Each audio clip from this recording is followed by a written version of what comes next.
Hello friends, നമസ്കാരം. പുതിയൊരു വീഡിയോയിലേക്ക് എല്ലാവർക്കും സ്വാഗതം. എല്ലാവരും സുഖമായിട്ടിരിക്കുന്നു വിശ്വസിക്കുന്നു.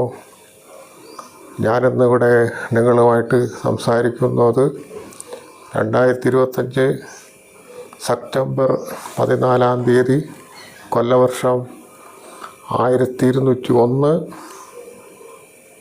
ചിങ്ങമാസം 29 ഞായറാഴ്ച നടക്കാൻ പോകുന്ന ശ്രീകൃഷ്ണ ജയന്തിയെക്കുറിച്ചാണ്.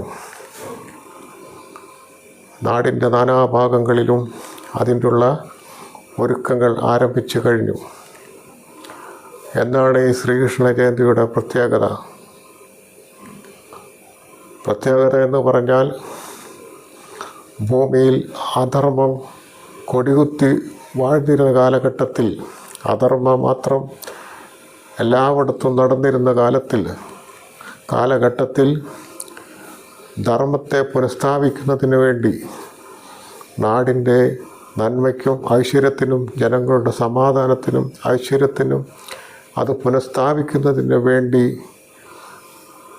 ഉള്ള ഒരു ജനനമാണ് മഹാവിഷ്ണുവിൻ്റെ അവതാരമായിട്ടുള്ള ശ്രീകൃഷ്ണൻ്റെ ജനനം എന്ന് പറയുന്നത്. അദ്ദേഹം, ഭഗവാൻ കൃഷ്ണൻ, മധുരയിലെ രാജകുടുംബത്തിൽ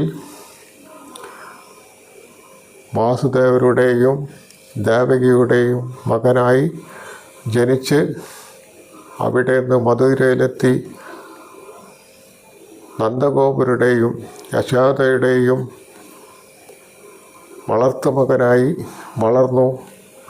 അങ്ങനെ ഈ അസുരകുലങ്ങളെ, ലോകം മുഴുവനും അധർമ്മം മാത്രം നടത്തിക്കൊണ്ട് ജനങ്ങൾക്ക് സമാധാനമില്ലാത്ത അന്തരീക്ഷം ഉണ്ടാക്കിക്കൊണ്ട് ജനങ്ങളുടെ സ്വൈര ജീവിതത്തിന് യാതൊരു വിധ വിലയും കൽപ്പിക്കാതെ നടന്നുകൊണ്ടിരിക്കുന്ന ഒരു അവസ്ഥയെ നന്മയുടെ പാതയിലേക്ക് നയിക്കാൻ ഈ ജനനം കൊണ്ട് കഴിഞ്ഞു എന്നുള്ളതാണ് ശ്രീകൃഷ്ണ ജയന്തിയുടെ പ്രത്യേകത. അങ്ങനെ ഈ അസുരഗണങ്ങളെയെല്ലാം ഇല്ലാതാക്കിക്കൊണ്ട് ശ്രീകൃഷ്ണൻ്റെ ജയന്തി നമ്മളെല്ലാവരും ആഘോഷത്തിൻ്റെ ഭാഗമായി പങ്കെടുക്കണം. നമ്മൾ ഓരോരുത്തരും തന്നെ കംസൻ എന്ന പറയുന്ന അധർമ്മത്തിൻ്റെ പ്രതീകമായുള്ള കംസനെ ഇല്ലാതാക്കിക്കൊണ്ട് ധർമ്മത്തിൻ്റെ പ്രതീകമായ ശ്രീകൃഷ്ണൻ്റെ ജീവിതത്തെ ആപ്തമാക്കി ജീവിക്കണം. നാടിനും നമ്മുടെ ജനങ്ങൾക്കും സമാധാനപരമായിട്ടുള്ള ഒരു അന്തരീക്ഷം ഉണ്ടാക്കിക്കൊണ്ട് ജീവിക്കുക, ധർമ്മം മാത്രം പ്രവർത്തിക്കുക എന്നുള്ളതാണ് ശ്രീകൃഷ്ണ ജയന്തിയുടെ ഒരു പ്രത്യേകത എന്ന് പറയുന്നത്. അങ്ങനെ നാടിൻ്റെ നാനാഭാഗങ്ങളിലും ശ്രീകൃഷ്ണ ജയന്തിക്കുള്ള ഒരുക്കങ്ങൾ നടന്നുകൊണ്ടിരിക്കുമ്പോൾ, ഇന്ത്യയിലെ തന്നെ ഏറ്റവും കൂടുതൽ തിരക്കുള്ള ഒരു ശ്രീകൃഷ്ണ ക്ഷേത്രമായ ഗുരുവായൂരിലും അതിൻ്റെ ആഘോഷ പരിപാടികൾ നടന്നുകൊണ്ടിരിക്കുന്നു. അതിൻ്റെ ഭാഗമായിട്ട് ഗുരുവായൂരിൻ്റെ തൊട്ടടുത്തുള്ള മമ്മിയൂർ ശിവക്ഷേത്രത്തിൽ നിന്ന് ആരംഭിക്കുന്ന ഘോഷയാത്ര വിവിധ തരത്തിലുള്ള കലാപരിപാടികളോടുകൂടി, സംഗീത പരിപാടികളോടും, അതുപോലെ തന്നെ ബാലന്മാരുടെ ഘോഷയാത്രയും, അങ്ങനെ പലതരം കലാപരിപാടികളോടുകൂടി ആയിരങ്ങൾ പങ്കെടുത്തുകൊണ്ട് രാവിലെ ആരംഭിക്കുന്ന ഘോഷയാത്ര ഗുരുവായൂർ ക്ഷേത്രത്തെ പ്രദക്ഷിണം വെച്ചുകൊണ്ട് അങ്ങനെ പ്രദക്ഷിണം വെച്ചുകൊണ്ട് കിഴക്കേ നടയിൽ അവസാനിക്കുന്നു. ആ മനോഹരമായ കാഴ്ച ഒന്ന് ആസ്വദിക്കുക തന്നെ വേണം.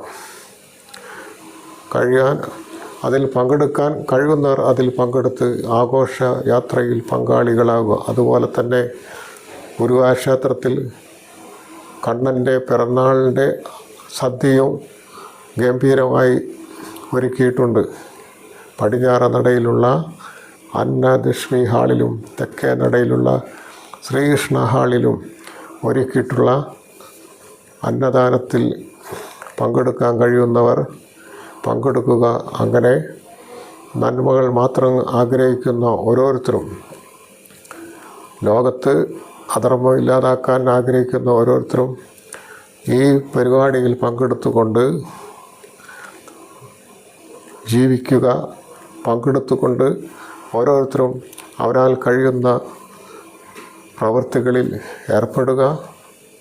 ലോകത്ത് സമാധാനം മാത്രം ഉണ്ടാക്കാൻ എല്ലാവരും പ്രയത്നിക്കുക. കംസൻ എന്ന അധർമ്മത്തിൻ്റെ പ്രതീകമായിട്ടുള്ള അസുരനെ ഇല്ലാതാക്കിക്കൊണ്ട് ശ്രീകൃഷ്ണൻ എന്ന നന്മയുടെ പ്രതീകമായിട്ട് ഓരോരുത്തരും ജീവിക്കുക. ലോകത്ത് ഐശ്വര്യവും സമാധാനവും ഉണ്ടാകുവാനായിട്ടുള്ള പ്രവർത്തനങ്ങളിൽ ഏർപ്പെടുക. ഇത്രയും പറഞ്ഞുകൊണ്ട് ഞാൻ നിർത്തുന്നു. ഈ വീഡിയോ ഇഷ്ടപ്പെട്ടെങ്കിൽ ലൈക്ക് ചെയ്യുക.